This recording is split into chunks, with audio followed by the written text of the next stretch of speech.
Hey Journey friends, it's Andrea. I am checking in with you guys to let you know where I'm at on my weight loss journey. For those of you who are new, I am on a journey to lose 100 pounds.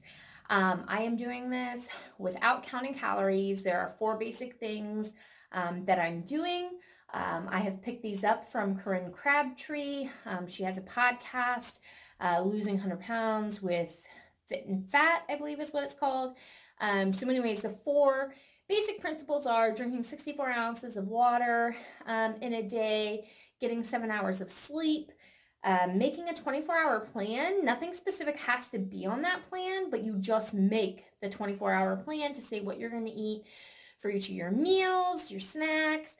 And it's basically an exercise in showing up for yourself, learning how to trust yourself that when you say you're going to do something, that you are going to do that thing.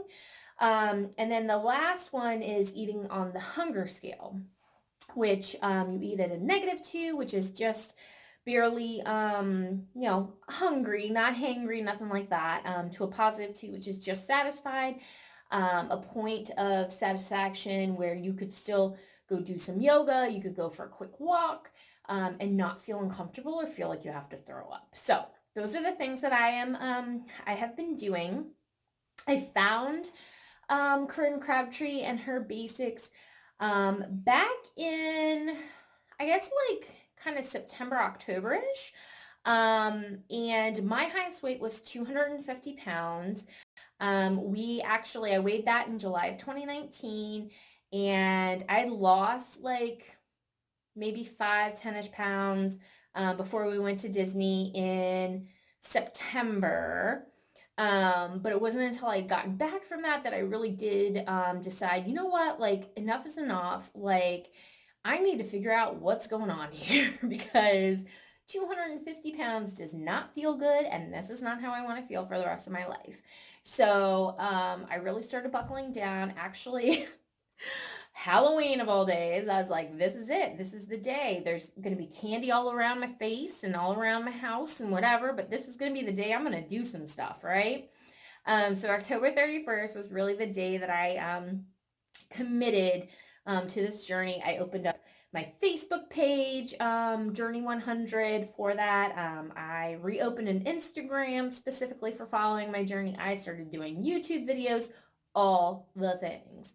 So anyways, I'm just excited because this week's weigh-in, I weighed in at 224.6. So that means that I am officially, if I was in Corinne's tribe, which I'm not, if I was in her tribe, I would be a part of the Queen's Club because I have finally lost 25 pounds, 25.4, just to be specific, because every little bit counts. So I'm really excited about that. I actually feel like this has been a point this past week. My husband actually told me, he was like, ooh, yeah, like I think your stomach's really been looking flatter. And I honestly feel like some of my clothing is just like feeling a little bit too like big.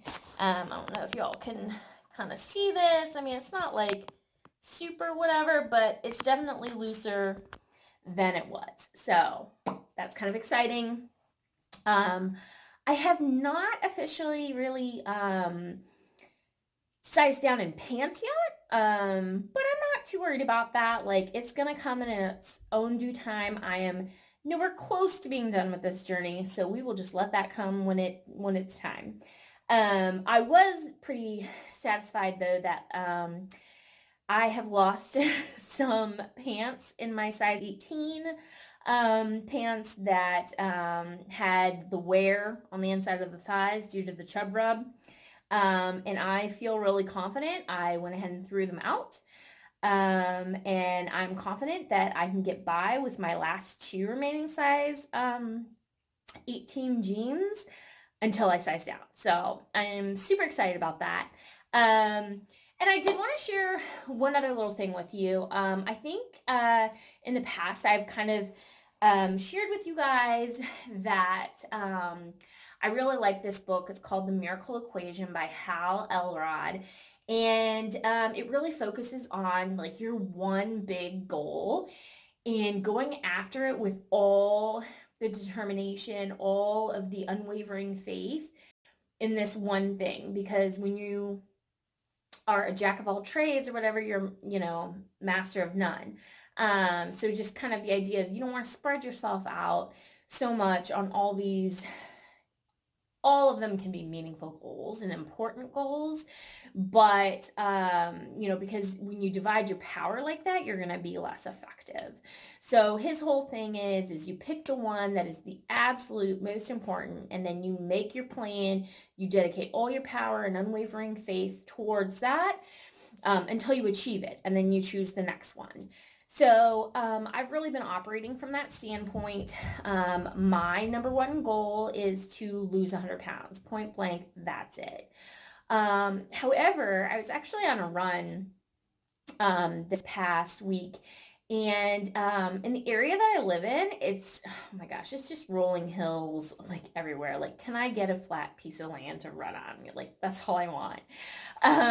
So I was finding that if I was looking down at my feet and looking at the first like 3 feet and ahead of me, that it just seems so much more manageable than when I was looking at the crest of the hill, being like, oh my gosh, and just focusing on the hill and how it was going to be to get up that hill, and oh my gosh, this is hill number what, But instead, if I was just looking at those 3 feet in front of me, it doesn't seem that inconceivable that I can do this little bit, right?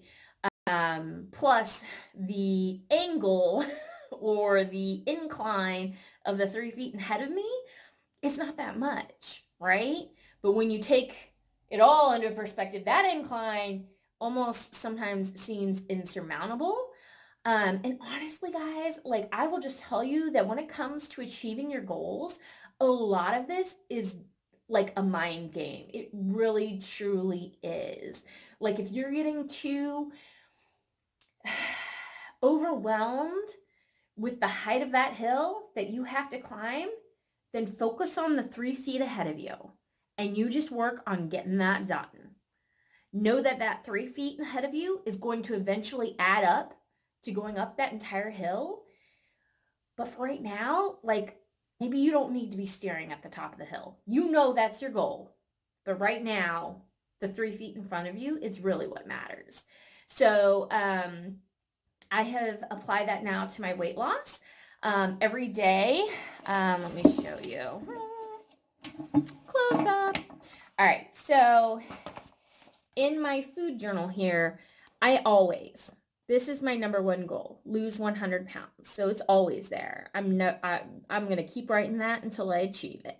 But now I've also put a short-term goal on here. This is the 3 feet ahead of me. So I'm at 224.6. And so my goal now, my short-term one, is to break the 220 barrier. So that's now less than 5 pounds away. Something incredibly achievable. I think we've all lost 5 pounds. Sometimes if you make a good trip to the bathroom, you've already done it. So that's my goal right now, is the next now 4.6 pounds. That 0.4 matters, y'all.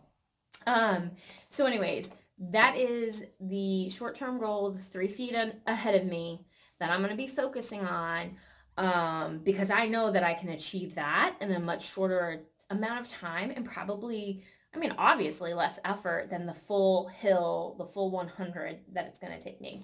So, and for those of you who are good with math, also that 25-pound weight loss also means I'm a quarter of the way there. Like, I am so excited.